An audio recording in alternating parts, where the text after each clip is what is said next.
हरिओम। ओम नमः शिवाय। दोस्तों, आज की कहानी किसान और नागिन की कहानी है। इसे सुन लीजिए। कभी भी गरीबी आपको नहीं सताएगी और अगर आपके ऊपर कमर तोड़ कर्ज भी चढ़ा हुआ है तो वो भी चुटकियों में इस कहानी को सुनने मात्र से ही उतर जाएगा। बहुत ही ज्ञानवर्धक कहानी है। एक एक चीज़ ध्यान से सुनिएगा, आपकी ज़िंदगी बदल देगी ये कहानी है नागिन के बदले की। दोस्तों, सांप के बारे में तो आप सभी जानते ही हैं। जिस सांप के पास मणि होती है वे बहुत ही शक्तिशाली होते हैं, जो भी चाहे वो कर सकते हैं। ये कहानी शुरू होती है किसान से। ये किसान अपने खेत में जो है खेती जोत रहा होता है। तभी प्रतिदिन की भांति बैल से खेत जुतवाता है। खेत के कोने नहीं जुत पाते हैं तो वो अपने बैलों को वहां पर लेकर जाता है और उनको जोतने का प्रयास करता है। 3 कोने खोद देता है और चौथा कोना जब खोदने के लिए जाता है तो दीमक की बॉम्बी जो होती है वो किसान से गलती से खोदने में आ जाती है और उसकी वजह से खोदने से एक सांप के 2 टुकड़े हो जाते हैं। सांप बीच में से कट जाता है। सांप बहुत ही दुखी होता है और उसकी मौत भी हो जाती है। उस बॉम्बी में एक छोटा सांप का बच्चा भी था। वो किसान उस बच्चे को अपने घर लेकर आ जाता है और अपनी पत्नी से बोलता है कि मेरे हाथों गलती से इसके पिता की मौत हो गई है, वो मारा गया। इसका मतलब लालन पालन अब हमें ही करना है। इसका अच्छे से लालन पालन कौन कर पाता, इसलिए मैं इसे अपने घर ही लेकर आ गया हूँ। आज से ये हमारे साथ ही रहेगा, लेकिन हमारे पुत्र की तरह रहेगा।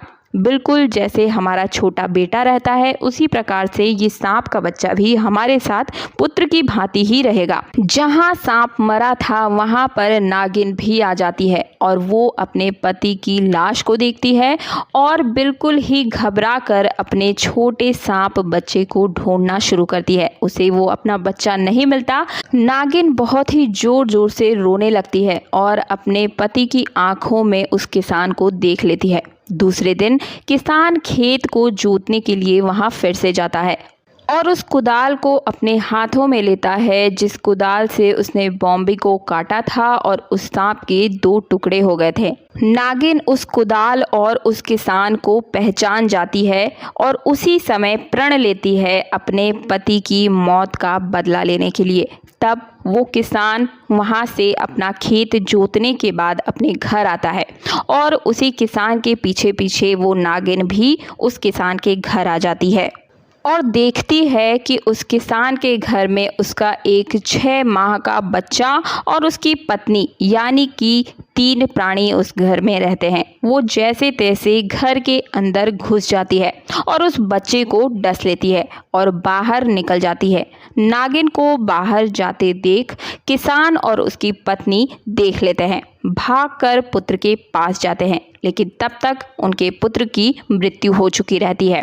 पुत्र की वियोग में वे दिन रात दुखी रहते हैं और आपस में एक दूसरे को समझाने का प्रयास भी करते हैं और नागिन के पुत्र को ही प्यार दुलार देने लगते हैं। कुछ दिनों बाद नागिन दोबारा उस घर में आती है और उसके घर में फिर से घुस जाती है और जैसे ही अंदर प्रवेश करती है तो वो देखती है कि एक नाग पुत्र को वे लोग खिला पिला रहे थे और बहुत ही प्यार से उसका पालन पोषण कर रहे थे। वे उस नाग पुत्र को देखकर पहचान जाती है कि ये मेरा ही पुत्र है और वो सोचती है कि उसने कितना गलत किया, कितना अनर्थ किया। उसने किसान के पुत्र को मौत के घाट उतार दिया। किसान उसके पुत्र का कितने प्यार से लालन पालन कर रहा है। वो सीधे भगवान शिव के पास पहुंचती है, उनकी भक्ति करती है और नागमणि को प्राप्त कर लेती है। मणि के प्रभाव से वो किसान के उसी पुत्र को फिर से जीवित कर देती है और उसे उनके पालने में डाल देती है। अपने पुत्र को फिर से पालने में देखकर और वहां पर पास बैठी नागिन को देखकर किसान और उसकी पत्नी चौंक जाते हैं। 6 माह का पुत्र और उसके पास में वो नागिन थी। किसान और उसकी पत्नी आश्चर्य में पड़ जाते हैं और अपने पुत्र को देखकर बहुत ही खुश भी होते हैं। तब वो नागिन स्त्री रूप में आ जाती है और उन्हें आकर बताती है कभी भी किसी भी व्यक्ति के साथ अच्छा करने से पहले 100 बार सोचना चाहिए, क्योंकि हम जिनको निस्सहाय समझकर उनकी मदद करते हैं, अक्सर वही हमारे जीवन को मुश्किलों में डाल देते हैं।